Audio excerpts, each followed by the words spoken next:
Hello, welcome to a training to help save lives. My name is Lynn Barletta. I am the founder and CEO of United Against Child Trafficking, known as UACT. It is my pleasure to introduce to you our Blue Task Force leader, who is a retired police officer and threat mitigator, who has been decorated by a former Florida governor. Meet James Billig.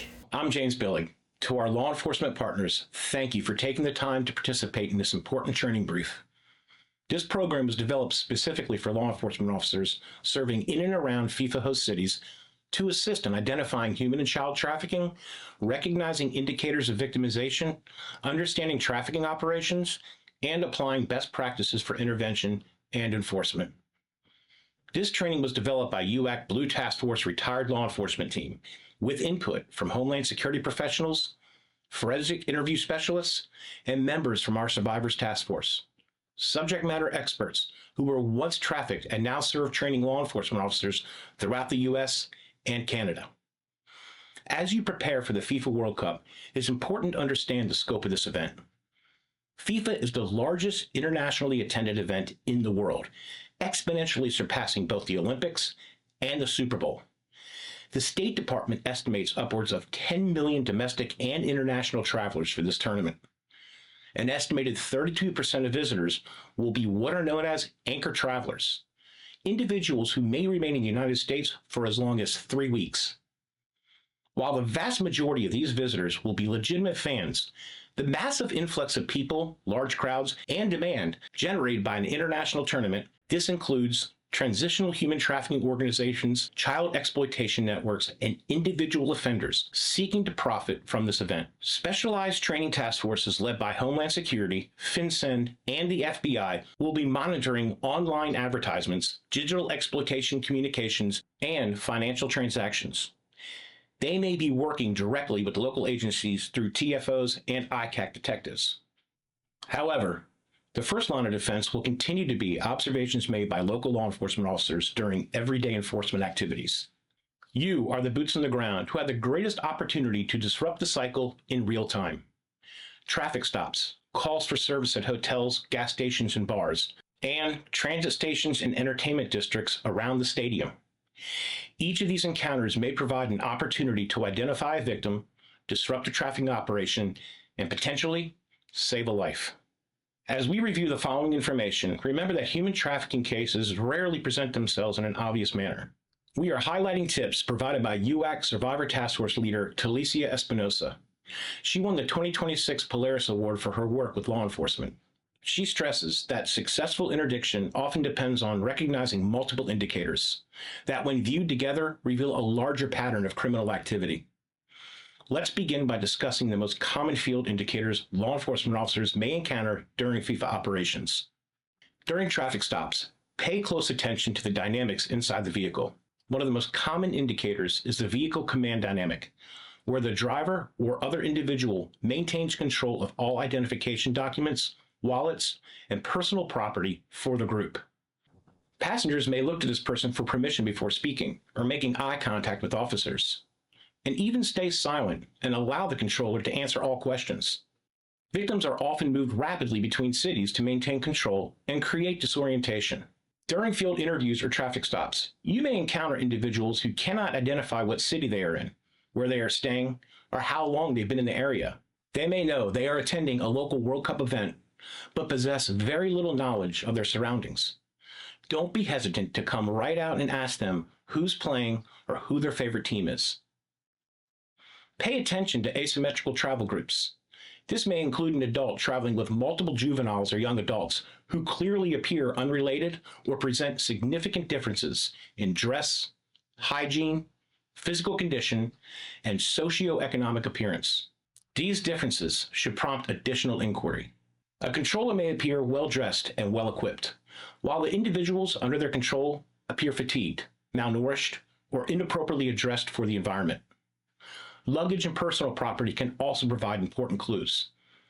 Individuals claiming to be in town for a multi-day or multi-week event who possess little or no luggage, no change of clothes, and minimal personal items may warrant further investigation. These are specific physical signs to look for in a trafficked victim: jewelry and designer items, more than one cell phone, concealed bruises or cuts, and tattoos with money symbols, crowns, or barcodes, and even serial numbers.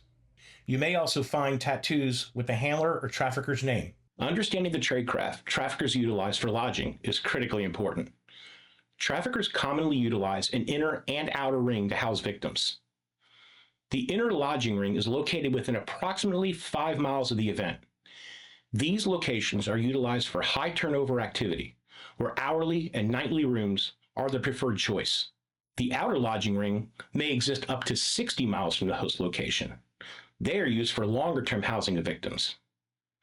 Officers should identify extended stay hotels, long-term lodging facilities, and known short-term rental clusters within their jurisdiction.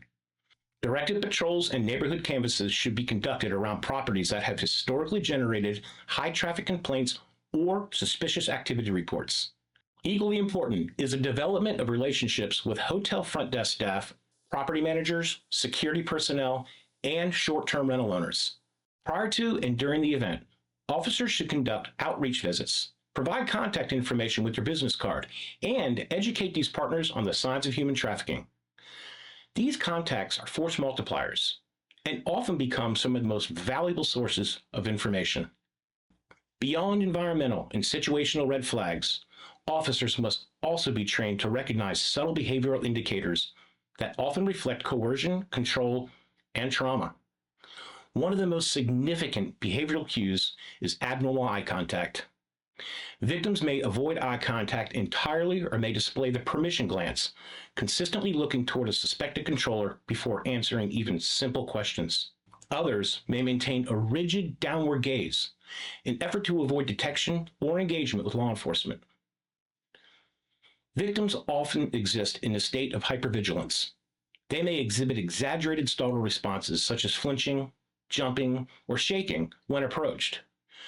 They consistently scan the environment, not out of curiosity, but to monitor the location of a controller or identify perceived threats. Emotional detachment and dissociation are also common trauma responses. During interviews, victims may appear flat, robotic, or emotionally disconnected. Their voices may be monotone, and their facial expressions may not align with the gravity of their circumstance. Unlike ordinary travelers, who may seek assistance from law enforcement, trafficking victims often display active avoidance of uniformed authority.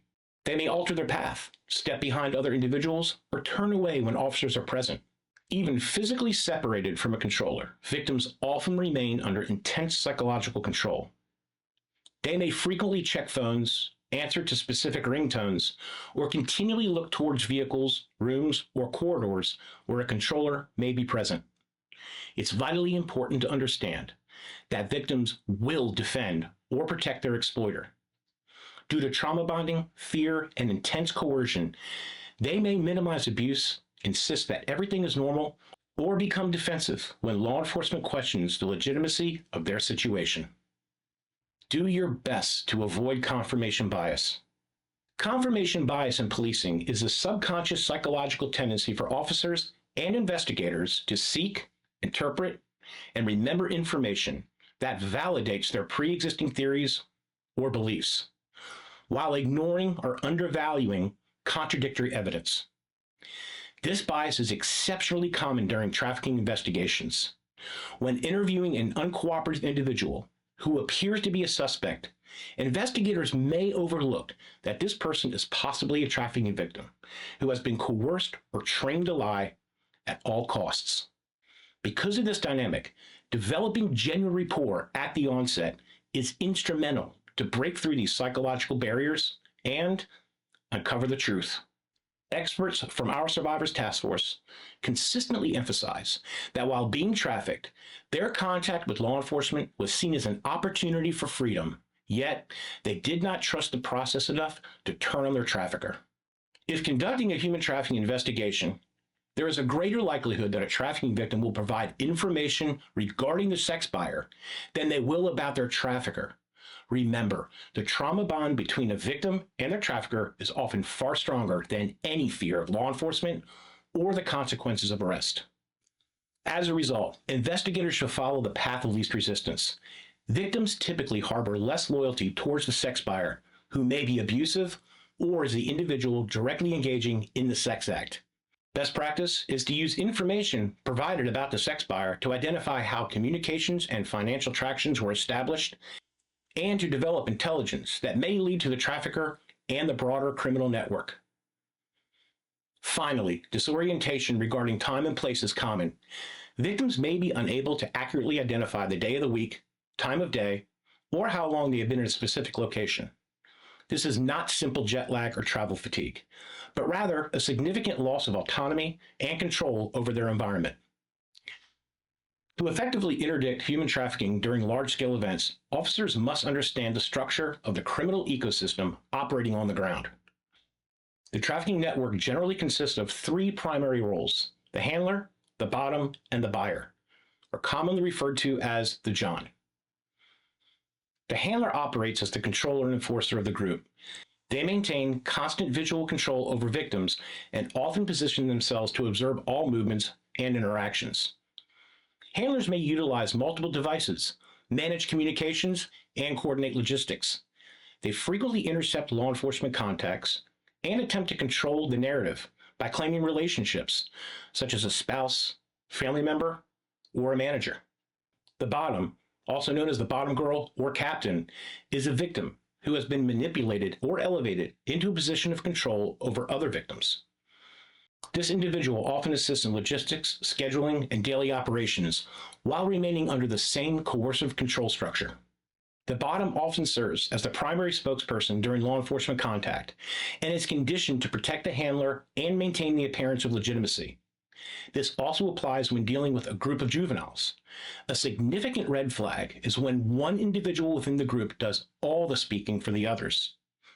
In all cases, when reasonable suspicion exists, divide first, then interview.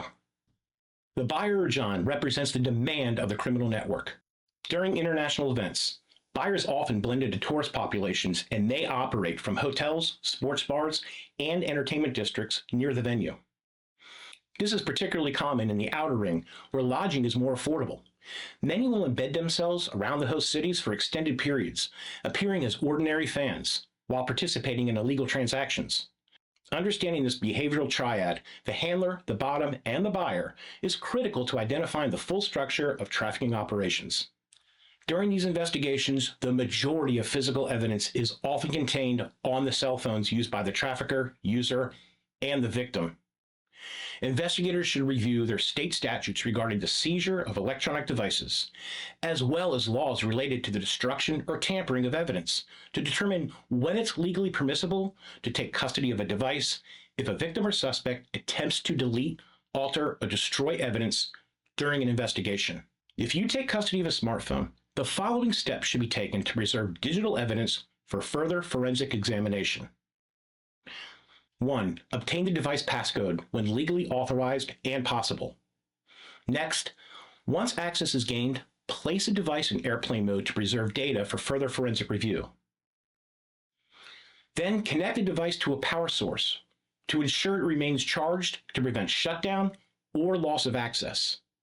Finally, secure the device in a Faraday bag to prevent remote access, alteration, or data deletion. The proper handling of smart devices is critical to preserving digital evidence and assuring its admissibility in court. Failure to secure these devices immediately can result in the loss of valuable evidence that may be essential to identifying offenders, protecting victims, and achieving a successful prosecution. Public awareness campaigns should be deployed throughout host communities prior to and during the event. With so much attention being put on this issue today, the majority of citizens want to help and are ready to engage. Utilize your local news partnerships, social media pages, and even your reverse 911 system to highlight your proactive approach. You should inform the community about the signs of human and child trafficking, including control behaviors, high turnover hotel activity, suspicious transportation patterns, and neighborhood awareness on what to look for at short-term rental properties, all while encouraging your citizens the importance of timely reporting to law enforcement. When combined with directed patrols and intelligence-led operations, these community partnerships significantly enhance the ability to identify and disrupt trafficking networks during this event and everyday life. We hope this training has been helpful. Remember, successful interdiction depends on your ability to recognize patterns that may appear independent, but form a larger picture when combined. This is happening all around us every day and in every community. There is no socioeconomic status of any individual that is immune to being a suspect or a victim. Just trust your training and your instincts. It's up to you to make a difference, one contact at a time. On behalf of the UAC Blue Task Force, I want to thank each of you for your commitment to disrupt these deviants who are stealing the innocence of the vulnerable, and your proactive efforts to swiftly bring them to justice and rescue victims.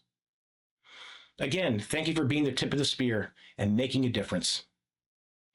Please be safe, be vigilant, and God bless. If you have found this training effective, UACT offers a national human trafficking and exploitation training program with an annual in-service training followed by monthly training briefs delivered via secure video link to Powered DMS or similar learning systems. To request information on this program or questions or any comments regarding the FIFA World Cup training, please contact UACT directly at leo, L-E-O, at u-act.org.